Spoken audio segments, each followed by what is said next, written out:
Hey, and welcome back to the Service Please podcast, where we're talking about all things food. And in today's episode, we talk with Meriel Armitage, founder of Club Mexicana, the vegan Mexican restaurant. I've known Meriel for around about 8 years or so now. I think veganism meant something very different to a lot of people 8 years ago. And Meriel has been one of the key people in changing that narrative, especially within the London food scene. So let's find out how she's done it. So yeah, thank you so much for today. And I think coming into the kitchen and seeing everything, it's been such a hub of activity.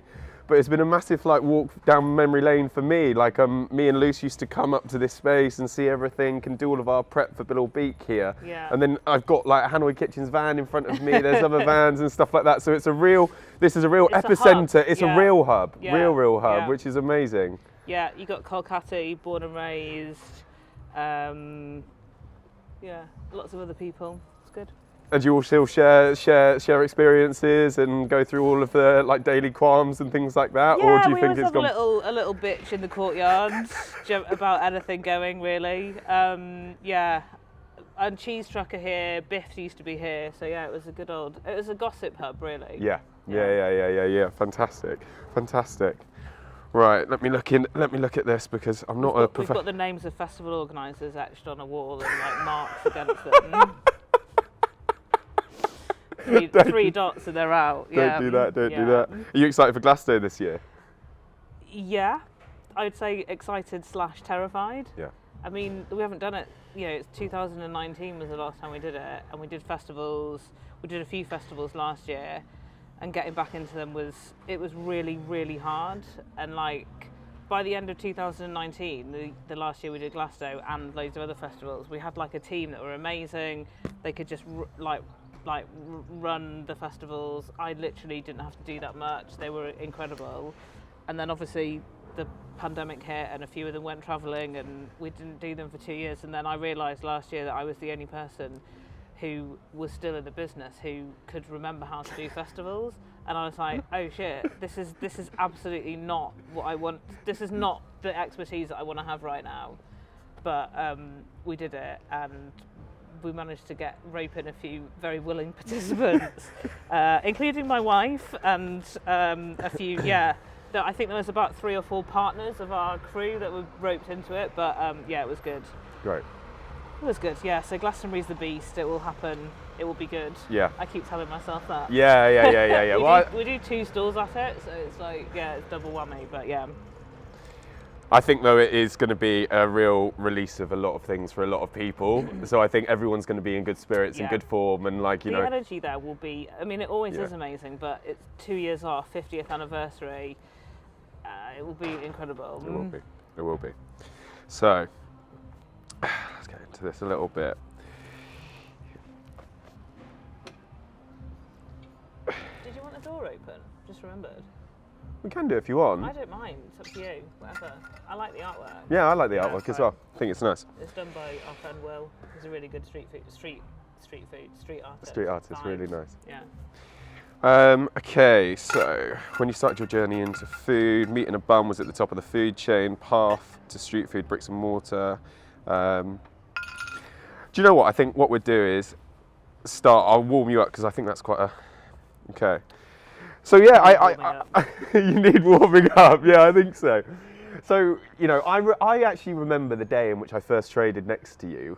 Do you? Yeah, and I can remember you Cross? King's Cross, and I can remember you had little bits of the I can't even remember hanging things that you used to put up and stuff like that. Those pound shop flowers. Yeah, pound shop flowers. And you made a real effort, and like you said, there was a real brand identity straight away that came in, and it was really, really fascinating. But at that time, I think it was were you the token vegan within KERB and things like that? How was that at that particular moment? No, I think we were, and I think hats off to KERB, and I remember Petra at the time being this vegan thing, we need someone in, and it wasn't in a tokenistic way. It was she knew that there needed to be diversification of what was pretty much meat in a bun in various forms. So I think she was excited about what we could bring, and then you know, I wouldn't say everybody, even within KERB, was convinced. I think they still thought we were just like the funny little vegan ones, and then putting us out on markets with people like you. And I think, like, I remember seeing you guys before we started trading, and as with lots of other people in Granary Square, like, your setup was like, it was cool, but it was like, it was really minimal, and I really like that sort of style. But everybody's was quite like that in their own way. And so like the OSB board with like black on it. And then we were like, okay, so we need to stand out as being totally different to that. So let's go with this kind of like 80s tropical. There is literally Club Tropicana playing it in our prep kitchen. We don't make them play that all the time. But yeah, so we were like, let's go bright pink. Let's like go really colourful. You know, these sorts of colours in the background, and then we just were like, I suppose now I'd look at it from a design point of view and be like, it was kind of like, let's go for a maximal style, you know, like putting more and more into it, like pound shot flowers, like basically cover up any metal parts of the gazebo, any like exposed wood, that's not our style. Let's go like full colour and make ourselves look like this tropical oasis in the middle of Granary Square, in the middle of other traders with like bare wood and, you know, this kind of macho appeal. Because that is, we would like to attract an audience who don't really want that. They don't want like rough and ready burgers. They want something more colourful, like, you know, a bit lighter, a bit more, you know. I think we were just trying to showcase what the food was. And actually, we remember we pulled people in,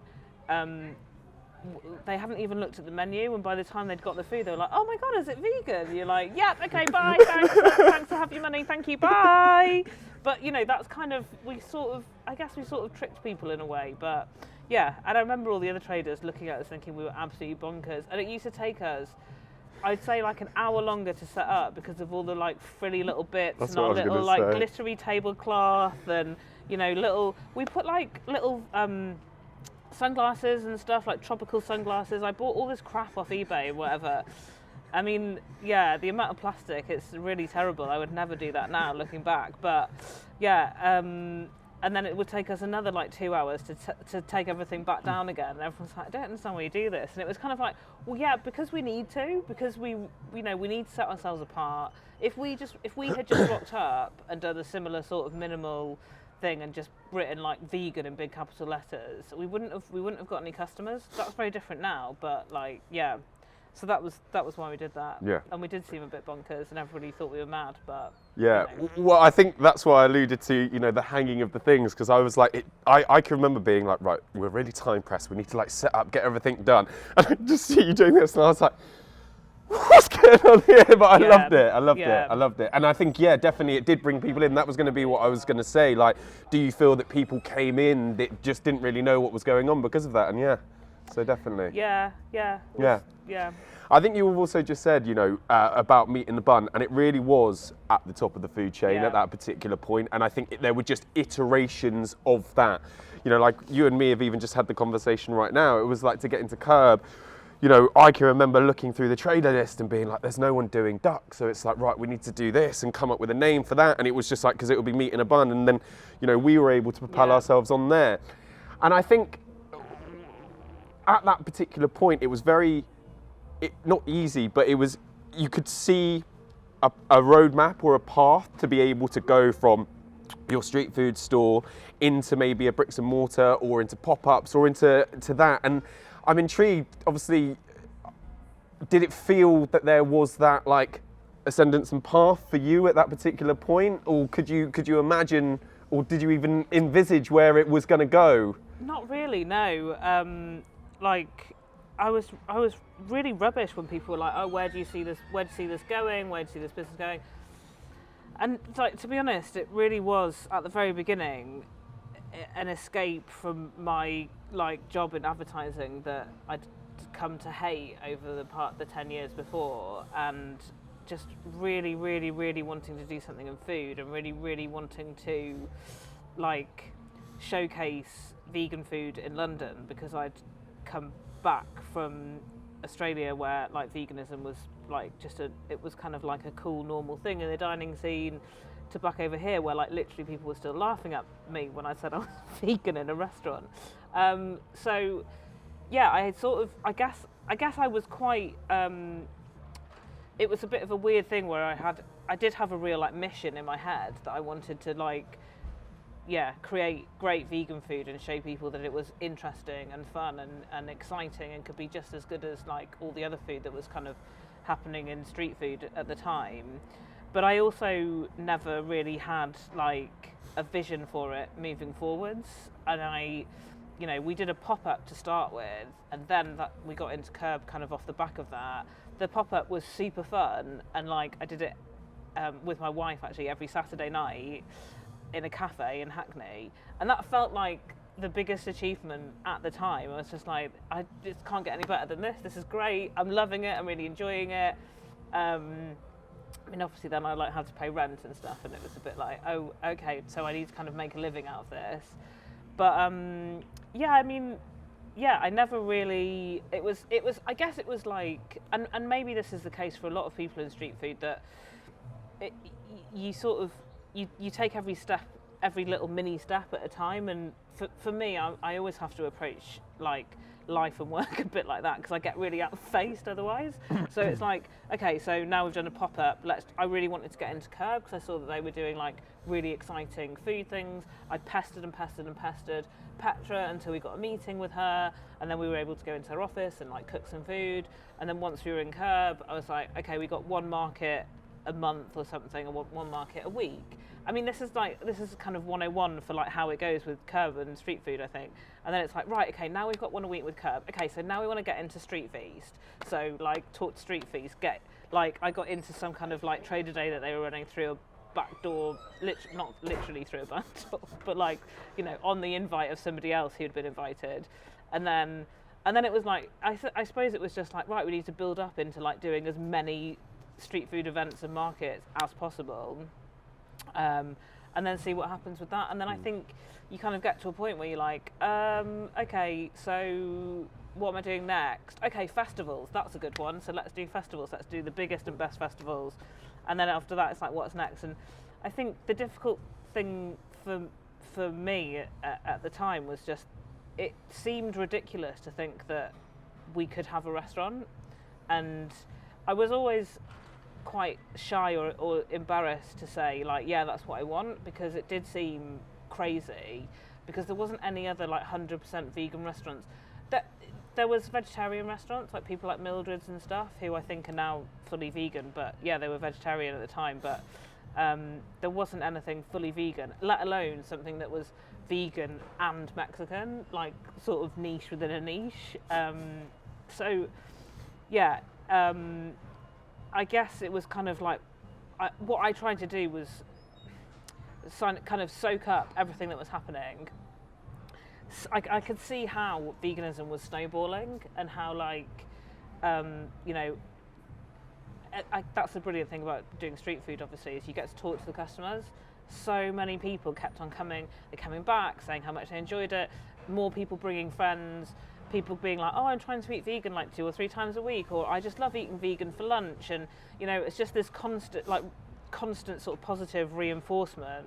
And then literally like people's mums being like, oh, I try and give everybody a vegan meal, like, in my house. And and suddenly it's like, hang on, this is getting really mainstream now. And then I think there was just obviously like some kind of tipping point where I was like, yeah, this actually could be a thing. And actually I think we could, everyone in street food always talked about bricks and mortar, and that's the ultimate goal. And there was a point where some people thinking like, actually I don't want bricks and mortar, because it's quite like, it sort of constrains you, and you've got to pay rent and get all these staff and everything. And I was a bit like, yeah, maybe that's right. And then I was like, no, actually I really enjoy that, and I really enjoy growing a business. And I remember seeing Zan from Bleekeberger talking about that, and she was like, yeah, there's a point at which you can't do that much more to your food. Like, you can't keep on changing your food all the time. Like, it will completely wear you out. And if you enjoy growing the business and growing a team and growing something that you really believe in, then getting bricks and mortar is the ultimate thing for that. And I was like, oh yeah, okay. So that's how sort of I ended up deciding that was the path. But it took a long time. we were going like 7 years before we opened Kingley Court, so we didn't do it like massively quickly. Yeah, I think listening to what you're saying there, it's really, really fascinating, because I consider you single-minded in the respect of every time I have a conversation with you, it feels there's a body of confidence, and like you know what you're doing and where it's coming from. And thinking about what you're just saying there, it does make me really realise that for you in the vegan world at that particular point, you really were at a bit of a frontier and a bit of a trendsetter. Yeah. And you know, it wasn't like you could look around and be like, oh, so there's a vegan restaurant there. It's like, oh, how did they do it? How, like, and even going to be able to have a conversation with that founder and being like, how have you found being able to get a market and bringing people that maybe aren't completely vegan into my restaurant and things like that. So it must have been quite intimidating and lonely at times in that kind of like space, you know what I mean? And like all second guessing yourself a lot of the time. Yeah, I think so. I mean, I probably got more help from like vegan restaurants in other countries than in London. You know, like there's a great vegan Mexican taco place in Tulum in Mexico that, like, you know, I'm really good friends with the owner and the chef there, and like, you know, it's always been really great talking to them, even though like we're miles away and completely their stories about building restaurants are crazy. But like, yeah, I always connected with people like that rather than people here much more. I think, yeah, it did feel. I mean, I never felt lonely, because that's the beauty of like the community within street food and food in general. That like there was lots of people who were in the community and I could talk to about things. And I guess I've never had like one single mentor for anything, but I sort of try and pick certain people for certain things. So like Zan, for example, has been a really great mentor to me. She doesn't understand our food. Like, she's the queen of burgers and like and loves meat, but like, you know, the advice that she's given me about running a business and the sort of financial side of things and team and, you know, all of that kind of stuff is second to none. And there's been other people who have given me lots of different information, and even just like at a festival sitting behind the stall and chatting with, you know, people like you, and it's like, yeah, you all have these little things that you struggle with, and I think without having each other to talk to, that would be really lonely, but it wasn't. But I think there was also like a sort of a tipping point where suddenly everybody wanted in on the vegan thing. And I remember, you know, we got sort of picked, in inverted commas, to do a residency at a bar in Dalston, who they just had like somebody really good doing a residency there, and they wanted us to do it because they thought that like veganism was the next big thing. And, you know, I think, you know, and that was fine, and we were there for a year, but it was... Is that Pamela, was it? Yeah. But I think I realised at that point, and then suddenly lots of people started asking us to do lots of things, and you know, we could have been like, yeah, we'll do this, and we'll do another pop-up, and we'll do another one. And I know people who have done like 5 pop-ups at the same time, and I think, you know, it was very much like, okay, what can we manage, and what can we manage like sustainably, and how can we do this properly? And I think realising quite early on that there was a lot of people who, you know, they would be like, oh, we really love your food, and blah, blah, blah. And it was like they hadn't even eaten the food. It was just that they really, really wanted something vegan because it was the like so hot right now thing.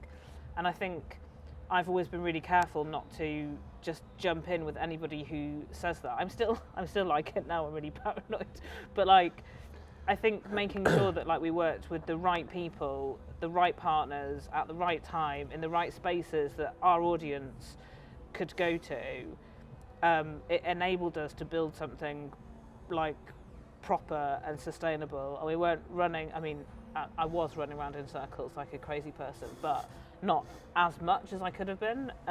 So I think that managing that in like bite-sized chunks was really helpful. Yeah, definitely. But yeah, that doesn't answer the question about being lonely, but yeah. No, well, it goes on. So it's quite interesting because I was raised by just my mum, and she was an incredible entrepreneur and like really like a bit of a go-getter. So when I think of women in business and things like that, it doesn't actually seem foreign to me. Yeah. But actually, you speaking about like Zan and things like that, it felt actually, when you look at it, like the meat in the bun kind of situation, and food at that time was a very male-oriented industry. Yeah. And like, did it feel also that that was a bit of like a compounding effect with the veganism and then with food and then all of those kind of things? Yeah, there wasn't that many women doing it at all. It was very male dominated. I think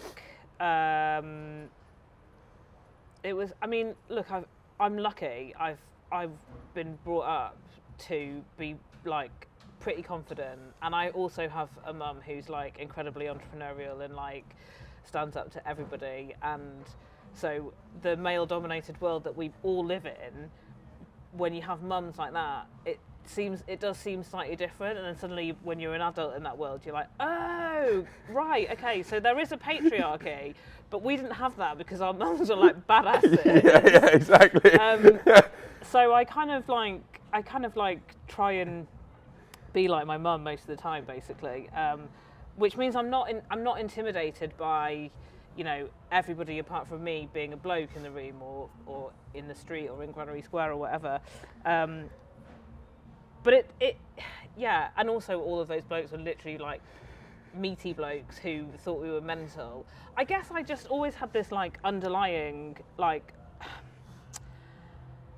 I had this like I know thing happening where I was like, in my head I was like, yeah, I know that like you all like making your burgers and everything, and that's cool, and I know that everybody likes buying them, but trust me, that is changing, and it literally can't continue like this. And I remember having a really interesting chat with actually Neil Rankin, who's like, he is quite an intimidating, you know, macho bloke in food. And I remember he was helping Street Feast, like be a kind of a mentor to a lot of the food traders within Street Feast. We had a chat at Model Market. I think it was like our first night there or something. And I was like, oh my god, Neil's coming over to us. What we're gonna say? And he's like, yeah, this vegan thing.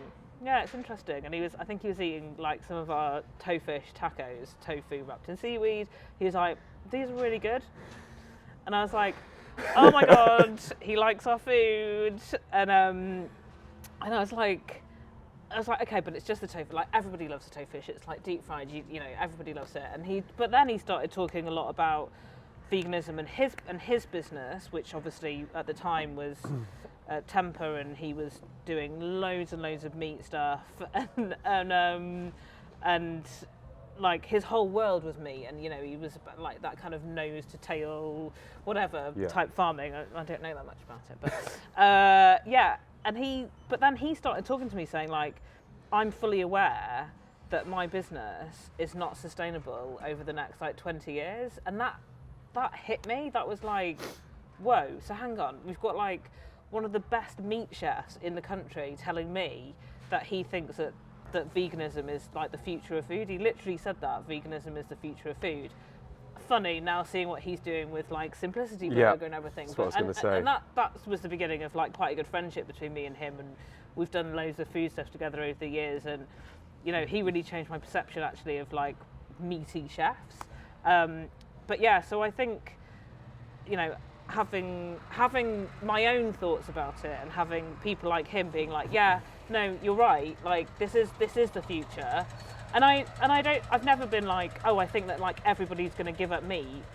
But what I did know was that like the space in which, well, the market share or whatever that we take up was growing and was only going to get bigger and bigger and bigger. And you know, I constantly get like, you know, people who I know sending me articles in the newspapers about like, you know, veganism's increased by like 499% in the supermarkets. And I'm like, yeah, no, that's kind of why we're growing as well, and we're doing well as a business. So I had that like that underlying confidence. I also had, I think building relationships with some like men in the industry like Neil, you know, that also helped as well. And I remember Henry at Street Feast, Leon, was also really like that, was really like, you know, this is the future as well. Leon's now, you know, obviously that he's not involved in it anymore, but like, you know, they do a lot of vegan stuff. That was part of like what he believed in. Yeah, and even like Jonathan Downey and, you know, just key figures who did come across as quite macho and blokey were like, yeah, no, this is good, like this is, yeah, we got you, this is good. So it you know, again, it's like part of that community and stuff. And I think it is harder as a woman. I think street food is incredibly hard as a woman. I've noticed since pandemic, loads of women who were doing really great street food things have like dropped out of it since then, and you know, so I quite like to try and help anybody that I can, because I do know it's difficult, but yeah, that's kind of my journey in it. Does that make sense? Yeah, I think trading next to you at Street Feast as well, I can remember we went in, it was at Hawker House, and I was always blown away by the people coming over to the stall, and some of them, you know, might have been these archetypal butchy kind of style men or something like that, and they'd be like, yeah, can I have the pulled pork thing? Because obviously they think it was like jackfruit, and like that is so fascinating that you completely made an accessible vegan brand that was inclusive, but also that people didn't really realise that they were actually entering that space. It was they were coming for the vibes, like the way in which the food looked and tasted and probably like brought back to the table and looked fantastic. And it's like, so like, was that always a bit of like your idea and mission basically behind that kind of thing? Hold on one second, let me do that.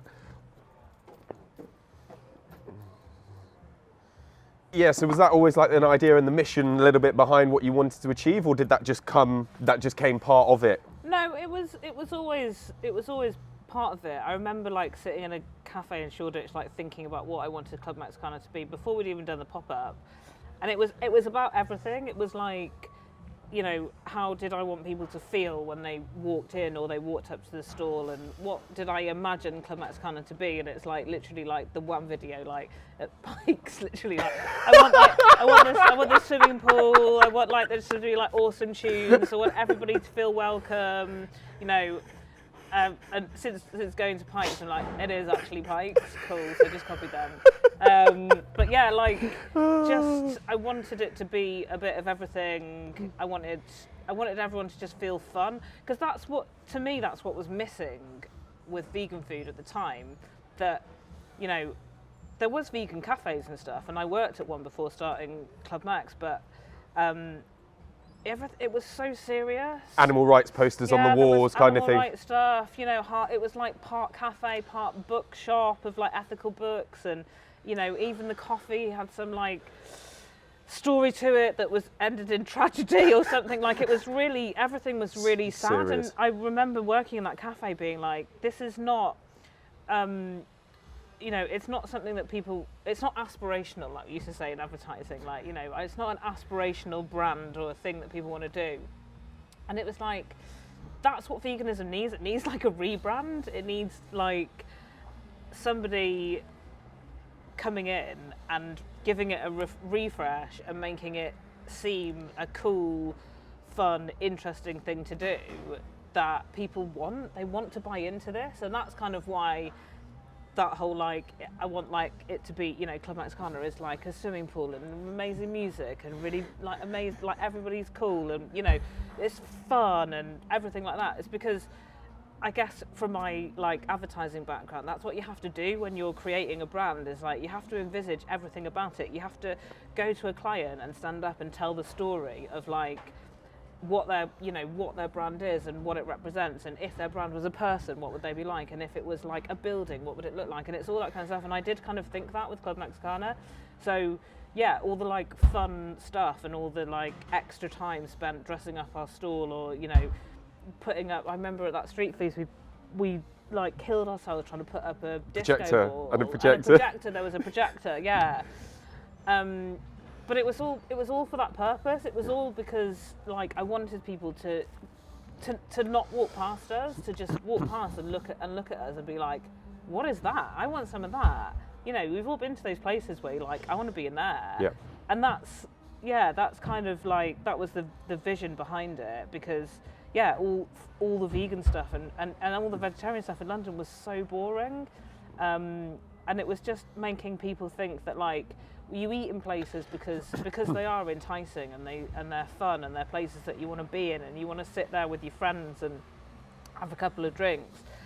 And yeah, of course you want the food to be good, but does it matter whether the food has animal ingredients in it or not? That was the point. It's like, they're all just ingredients, whether it's like jackfruit and tofu or, you know, potatoes, whatever, as opposed to like a slab of a dead animal. Like, it doesn't matter, because well, I mean, it matters to me, but you're there for like 90% of the reason you're there is not what's on the plate. Agreed. As long as it's good and tasty, you know.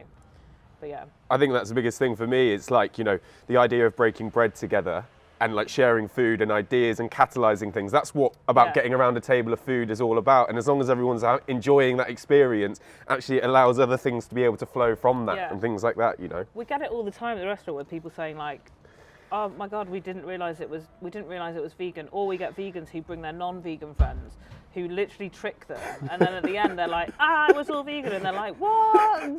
And they can't believe it. And it's kind of like, you know, it's sort of on a multitude of levels. It's like they don't, you know, we make our food as flavourful and as punchy as possible, so that people don't feel like they're missing out in any way. But also, you know, the service, the music, the vibe, everything. It's just all got to be like on point. And I think, going back to your point about like dressing up the stalls and you know, pulling people in, I guess within the street food scene at that time, and like knowing people's preconceived ideas about veganism, we were conscious that we had to just do that extra step, because we couldn't just rely on like just having a menu, and you know, people could put like fried chicken or, you know, duck burgers or whatever up and people would come and get them. We had to pull them in, and it was like disco balls, like projector screens, like music, like dancing, even, you know, like I think we were some of the only people who had like branded t-shirts on all the time, and you know, every customer that came to the store, we were like, hello, you all right, like come and talk to us, if you don't want to talk to us, have a little dance, like, you know. And it was, but you know, and it's quite nice, we still get to do that at the festivals and stuff, which is cool. But yeah, I mean, that's a vibe in our restaurant as well, not taking it too seriously, and like making customers have an awesome time. Yeah, 100%. I think the interesting thing for me is to understand the product of your own success has now taken it to a place. Like I was looking at articles in like The Grocer, and you put in veganism and things like that, and there are just article after article of supermarket chains, wine brands, all of these things basically now indoctrinating and getting involved in it. Like, has that ever been a point that's made you feel a little bit nervous or anxious of being like, where do we now fit in within this space? If everyone's doing it, like, are we still here standing out like we once were? Yeah, I think there was a point where, like, I felt really, really nervous about it all. And I think, like, you remember, like, supermarkets were coming up to us in KERB and like sending teams who literally were like, hi, you know, we're from Marks and Spencer's, and like we're developing some new food, so like, yeah, can we try some of this jackfruit? And then literally now they do like barbecue pulled jackfruit in Marks and Spencer's, and it's like, I mean, it took them, but it did take them like 3 or 4 years to develop that. And I suppose, so I got initially nervous about it, then saw nothing, and then I remember talking to people, and people were like, yeah, but the supermarkets take ages. And actually what's happened is they do now do it. Their product, it's not as good because it's still a supermarket, and you know, they just try and produce as like high volume as cheaply as possible. And also, I guess, as they've been like developing their stuff, and also other like vegan restaurants and stuff who, you know, but they're using like Beyond Meat burgers and stuff. I guess for all that time, we've just been like plodding on, continuing what we're doing, developing our food, and I've just been getting, I suppose, more and more into it and more like invested in it. And then it just gets to a point where you're like, okay, well, I'm not going to let the sort of big competitors make me feel nervous, because I really believe in what we're doing. I really believe in our food. We can also change our dishes at the drop of a hat, as opposed to Marks and Spencer's and their pulled jackfruit, which they've probably, you know, already, you know, they've probably got like 5 years worth of supply done. So I suppose, I just tried not to feel too intimidated. It you know, it was a weird time when everybody started doing it, and I remember thinking, like, are we just going to get taken over? But I suppose that's where, you know, I do look to to other restaurants and being like, well, restaurants in general still survive, even though like supermarkets do all their food, and there's lots of competition between them, and competition's actually a good thing. And I suppose the good thing is that a lot of other vegan restaurants have come up, and a lot of other vegan businesses, and actually now there is a whole community of like vegan food people that I can talk to, and I don't feel that sort of loneliness. And it is really nice having that, and really nice seeing other people coming up through the ranks. And you know, you look at someone like Biff, like, you know, they are now in Waitrose, and that's amazing. And they've come from, you know, KERB the same as us, and you know, it's wicked seeing that. And I can rejoice in other people's success, and I think that all it is like, it's broadening the category.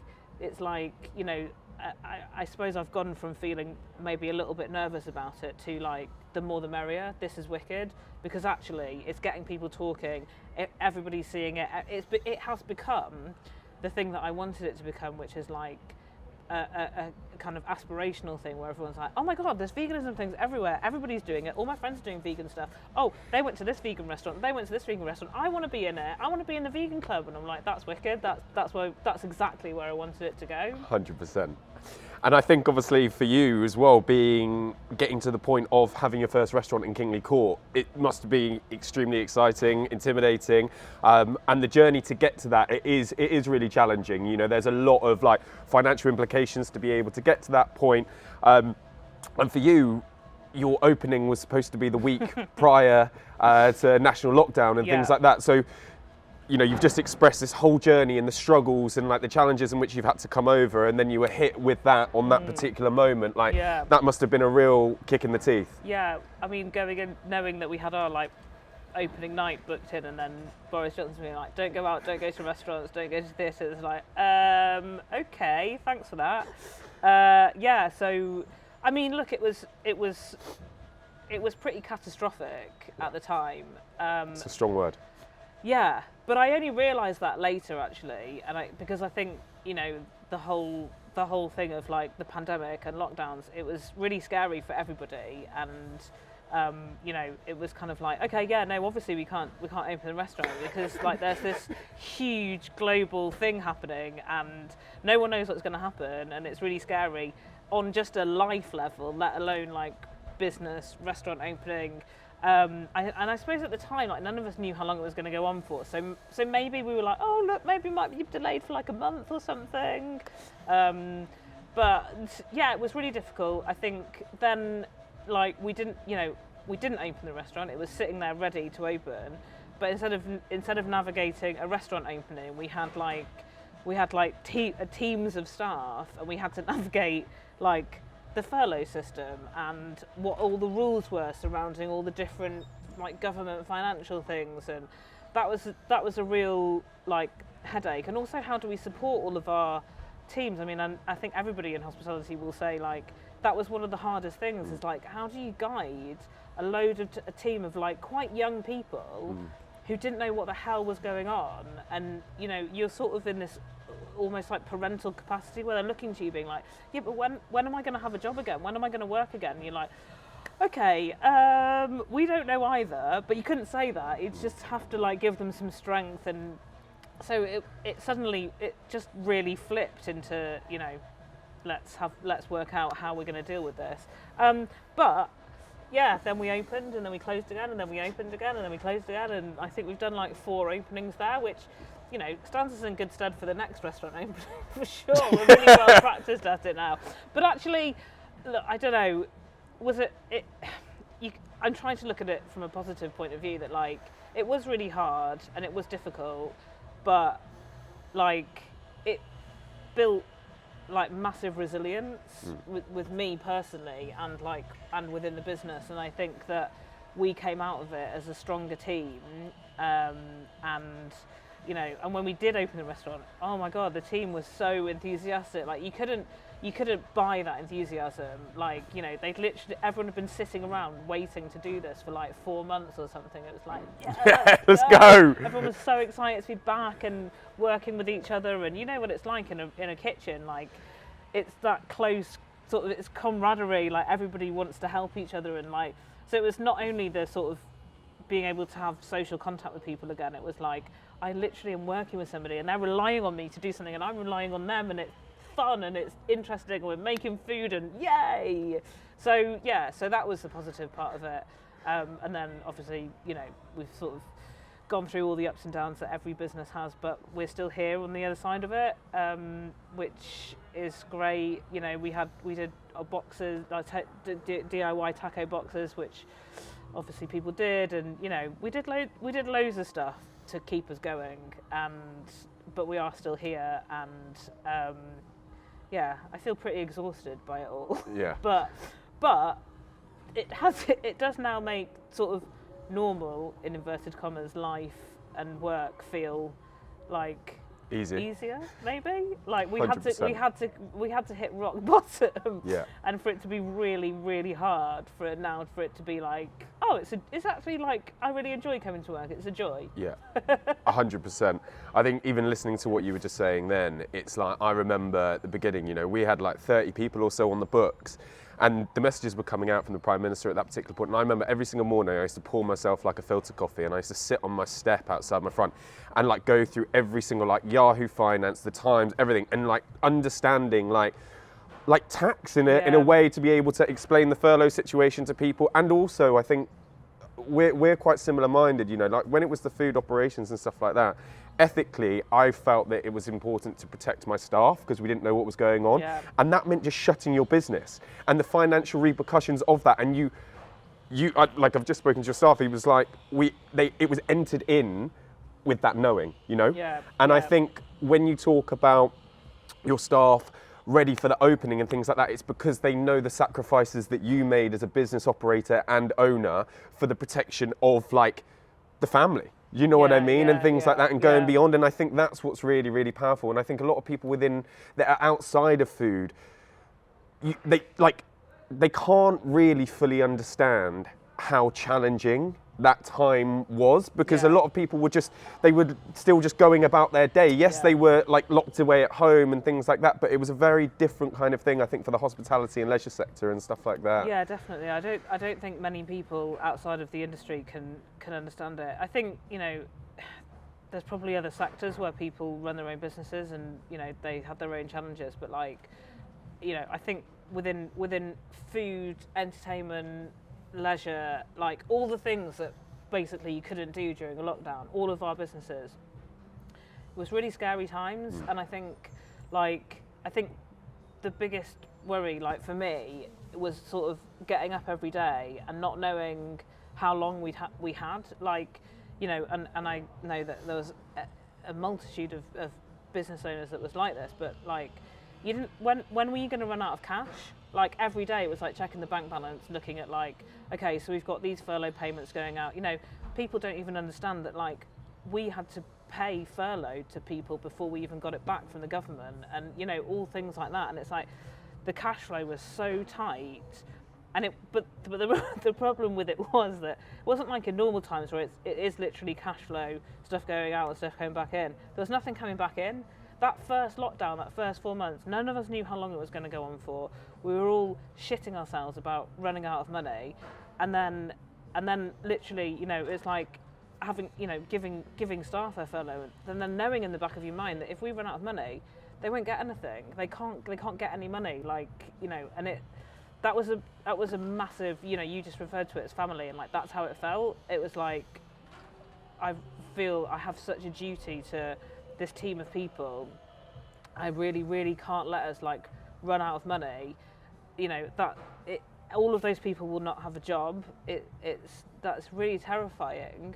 And like the thing that I have spent the last like 7 years putting everything into could just all come crumbling down around us. And like those two things compounded was terrifying. I remember like I used to just come in here like on my own, just literally like trying to make myself busy, like sorting stock out, like the amount of stock that came back from the sites. Like I rearranged it like 17 times over that period, because I just was like, okay, well if I put all the boxes over here, then that will be better, and then that will probably get us through COVID. We'll sort everything. Do you know what I mean? It was like we were all going absolutely bonkers. Yeah. And I remember in this yard actually, so the cheese truck were doing their like cheese deliveries at home. Biff was doing some takeaway stuff. Like Hanoi Kitchen, I think he was like, "What, am I doing some markets? Am I not? I don't know." And we were all just. It was all just us lot running around like we must have seemed absolutely bonkers to everybody in the outside world, but it's because we were put through it mentally, I think. 100%. I think the biggest word that comes up for me a lot of the times when thinking back to it is like the erosion of my business. It felt like you'd spent so long building this up, and then every single day there was a little bit that was being chipped away, and like you couldn't control how much or little was going, but you could see that it was going to just continue to be going down if you weren't putting stuff in, but you didn't know what you needed to put in. Exactly.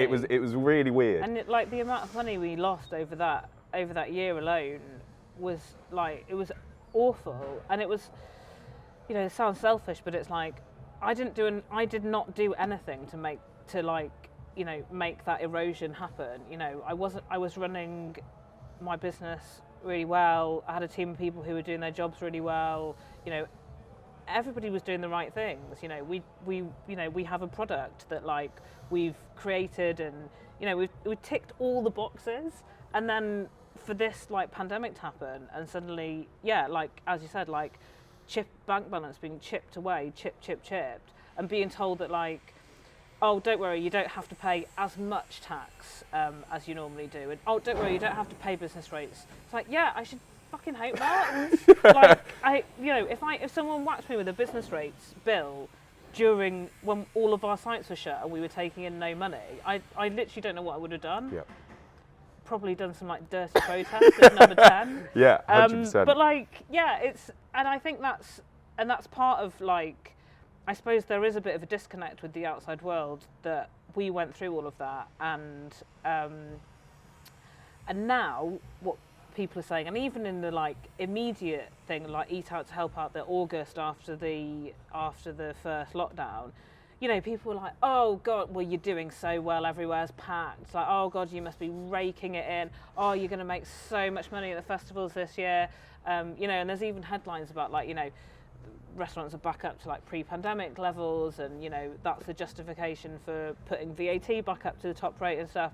And it's like, you've all got no idea. You've got no idea how we lost so much money. It's going to take more than that to recoup what we lost. But you know, we are just literally being told by the government to suck it up and just deal with it. And you know, there is no more support, and that's the end of it. And it does wind me up, because I've seen so many restaurants go out of business because of it. We're really lucky that we're still here, but there's loads of people who've gone out of business either because of the financial stuff, or mentally they couldn't take it anymore, and or both together. And yeah, I suppose that's where I really have difficulty talking to people outside of the food industry, because you do sound like all doom and gloom if you're like, yeah, no, we are busy, but not enough to like make up what we lost. I mean, that's not fun, and it's not cool. It's not the brand I'm trying to create. You're trying to create, but you know, there is that in the back of my head. But I think that I think it will take years for our industry to like feel at one with other industries. 100%. Because we were hit so hard, and we haven't been given the support to get through it. If anything, it's bonded us all as people within the industries, but I think we're quite like standing there with shields, like, no one else is coming in, you don't understand us, like, we're only going to talk to each other now. Yeah. Which isn't, I don't want it to always be like that, but yeah, it feels a bit like that sometimes. Yeah. I think we share the same accountancy team and stuff like that, and obviously we had our account meeting in like March of this year. Shout out for Sadulo. But like for us, you know, it really put it at home. The year prior to the pandemic and up to March, my business has turned over £1 million, and it went to 157,000, which is a big dramatic thing. And then you don't think, as an entrepreneur, you know, we'd been looking to be able to like put a deposit for our first home, and then because obviously because your accounts and like mortgage potential is linked to like your business and stuff like that, it means that, you know, that doesn't take into consideration. So it's a bigger you know what I mean? And like you said, like going like, yes, I'm busy for 1 month, but it doesn't make up the whole time in which it's been taken away. No, exactly. I think though the beautiful thing, and why I'm also within hospitality more than anything, and I think that family element, is when the pandemic did happen, within I think week 1 or week 2, you started with Sports Banger and Johnny, and basically started getting the shirts out, and then the funding of that was utilised to be able to provide food to the staff in ICU units across London. And you know, Lucy, my partner, she was absolutely like week 1 out going to Lewisham Hospital, calling them up, and like every single day it was absolutely amazing. And I think you were you were the catalysing force behind that, and actually got a lot of people within the food community, you know, just engaged with it. And like that was an amazing thing that you started. Well, I think that you know, I mean, credit to John, because he was literally like, it feels wrong to take the money from these t-shirts. I really want to like put it back into the NHS. That's where it should be going. And I think, you know, he sacrificed a lot for that, which is quite amazing. But yeah, I think the idea of like the money going direct to food businesses who had been really badly affected, like we, you know, we particularly used small food businesses who had just had everything taken out from them. I remember one business that we were using, they couldn't access any of the furlough stuff, they couldn't access any of the grants because they'd only set up within the last year. It meant that like their books were sort of not valid for HMRC. Yeah. So it was kind of like using the money to pay for food. You know, we didn't want like discounts or whatever. It's like pay for food, get the food to the staff who actually needed it, and it was this really like nice virtuous cycle. And then like people like me and Luce and Jess from Any Jerkin, you know, we run food businesses where like logistics is a huge part of what we do, and it's like organising food being picked up, food being dropped off, where are we going to take it to, ringing the right people, doing like this, doing like this. Like it's what we love. We love that part of it, and so yeah, I think doing all that, and it just, I think, you know, like what I was saying before about like I just needed to keep busy. I think all of us were like that. Like we had to keep busy, and we had to keep busy with a purpose. And you know, what we were doing with John and sort of the t-shirts and the money and the food businesses, it just, and the NHS being the beneficiaries of it at the end, it all just felt so right. And I think for like, you know, we are all driven by purpose in our businesses, and to switch to that was so easy, and I think I would have like lost my mind without having that to do. And it was also really nice working with other people who were doing it as well, because you know, we could all connect with each other, and you know, we were talking about like driving along different roads and going to different hospitals and stuff, but it was really important. It was really good. It kept me sane for sure.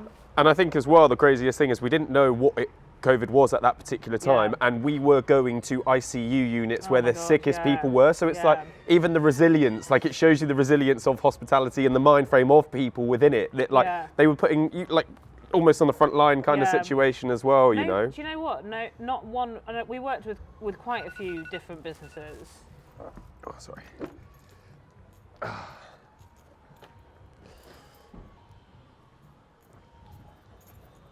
Worked with quite a few different businesses. We worked with quite a few different businesses across that, and loads of people were dropping off to different ICUs, and not one of them said anything about like, oh, I don't feel comfortable with it. And I only thought about that afterwards. I was like, God, you know, it's quite amazing. You know, I don't think that many people from like the general public would have gone in there, and it's nothing against them. It's just like that's how it's been portrayed in the news, and even at the hospitals when you arrive, the security guards are like, you can't come in. But we were like, yeah, but we've got a food delivery. We're used to doing that. Like, no, I need to get into this festival. I've got a food delivery. Put the high vis on. Yeah, exactly. But yeah, it was, the resilience of everybody was quite amazing, and you know, and actually talking direct to all the ICU teams, it actually made, I think all of us realised that the teams within ICU were quite similar to the teams within hospitality, where like we would do anything for each other. We would like, you know, we would put our lives on the line for each other. I know that sounds ridiculous, but you know, I do think that the camaraderie and stuff it's so strong sometimes within our industry, and that's what it was like within ICUs as well. And they were running themselves ragged. Like, you know, they'd come out and get the food. They were just like, oh my God, we're so grateful. I haven't eaten for like, I've been on shift for 12 hours. I can't wait to like get a juice in me or whatever. Like, you know, seeing how they were working and what they were doing at the time, it felt like, God, yeah, this is the least I can do to like help support these teams of people who were just thrown into it. They were like, we don't. In fact, it's a bit like hospitality. We haven't got enough staff. I'm working too many hours. I don't get paid enough. And it was like, shit, yeah, have some food. It's the only thing we know how to do. But here you go, like, yeah.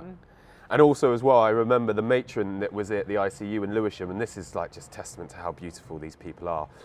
They were like, I remember she called and she was like, we now actually can have time to go to get food for ourselves. Now there are more deserving people.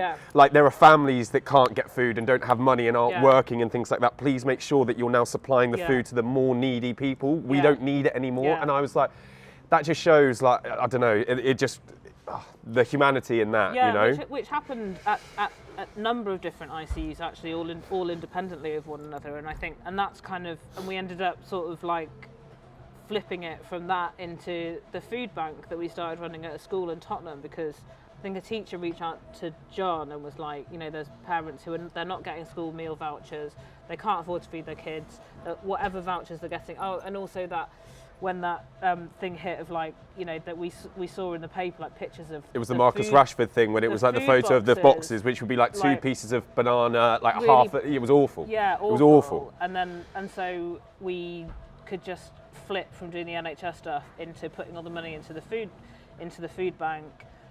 Once a week we were doing that. So it was like, it was like part two.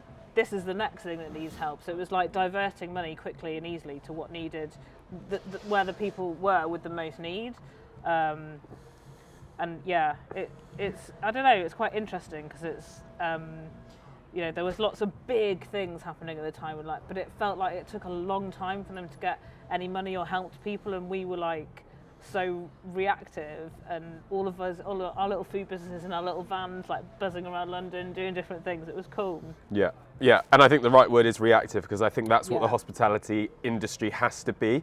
Every single day you open, no matter what's happening, and like people are coming to your shop, to your restaurant, to wherever, and it's like you've got to have your game face on, and like you have to resolve those problems then and there, and I think that mentality is just so powerful. And at the end of the day, all we want to do is just get food to people. And that's kind of what we did, even throughout the pandemic. It's like, I just need to make some food and get it to people. That's all I need to do. And if I can do that, I can go to bed happy. 100%. 100%. Right. I think we've covered a lot of the things. I've covered loads of stuff. I've really, really enjoyed this conversation. I'm sorry if Ruby was barking. No, not at all. Ruby was absolutely fine.